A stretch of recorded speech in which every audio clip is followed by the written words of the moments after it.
What about Arsenal? Again, FA Cup semi-finalists. We'll come to that very shortly. They face Leicester City next midweek. Everybody's trying to cram these games in because of European commitments, and there's a Manchester derby coming up as well next week, which we'll come to very shortly. Arsene Wenger went to a back three. It worked last week. They're facing a Leicester City side that undoubtedly now will be feeling sorry for themselves. I know they were in a groove under Craig Shakespeare leading up to the Champions League game, because everybody wanted to be ready, fit, sharp, in the zone. But it'll be very interesting to see how some of these Leicester players react now in terms of their own individual. They all of a sudden start to become individuals rather than collective. And going down to an Arsenal side, of course, even in their title season, last season they lost both games against the Gooners. I'm going to go for Arsenal 3, Leicester 1. Leicester, Jamie Vardy, here's what you could have had. Of course, he nearly, he could have signed for them in the summer.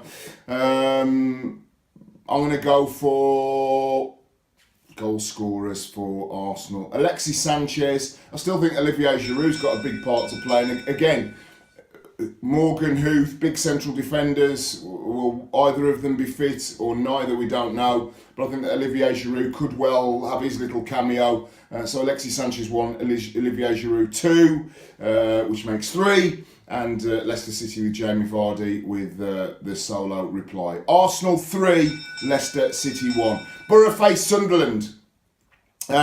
This is not going to be 3-3. I guarantee it's not going to be 3-3. Borough don't score a lot of goals, but they don't concede a lot of goals. Sunderland don't score a lot of goals.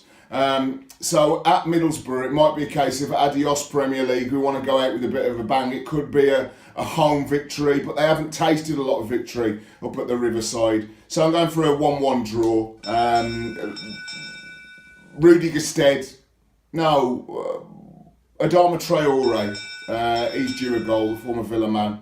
And for Sunderland, Jermaine Defoe. Again, he's got to come good if he wants to. He's talking the talk about wanting to be in the England squad and going to the World Cup. He has to score goals in the Premier League for that to be a reality. England do have 2 games, of course, coming up in the summertime. So Middlesbrough 1, Sunderland 1. And then Crystal Palace again after playing Liverpool. They've got Spurs later on next week.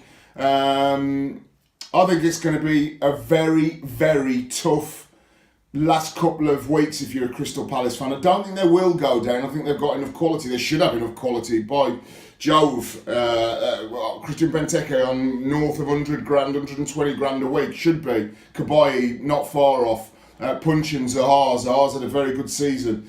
So if he was to get relegated, all of a sudden people like me that have said show reel player, highlights player, if you got relegated, it would kind of prove that, wouldn't it? I know people say, well, one player doesn't make a team. Yeah, but if you're that good, you keep your team up. I think they will lose the game at Selhurst Park. I think it'll be a cracking atmosphere. They face Tottenham Hotspur. Again, we'll come to the Cup semi-finals. I don't think for Chelsea or for Spurs, it's going to affect the next 2 or 3 games, their confidence, because they've both got very good squads, Chelsea and Spurs, and they know that they have to go for it still to maintain either a title challenge or finish first or second or nail that top 4 position. I think Spurs will go down there and win 3-1. I'll go for Harry Kane to get a brace. I will go with Vincent Janssen to get one. Remember Roberto Soldado, another misfit at White Hart Lane, goal-scoring misfit, scored his first goal in this fixture a couple of seasons ago. I was there commentating on that, the opening day of the season, I think, or certainly very early on.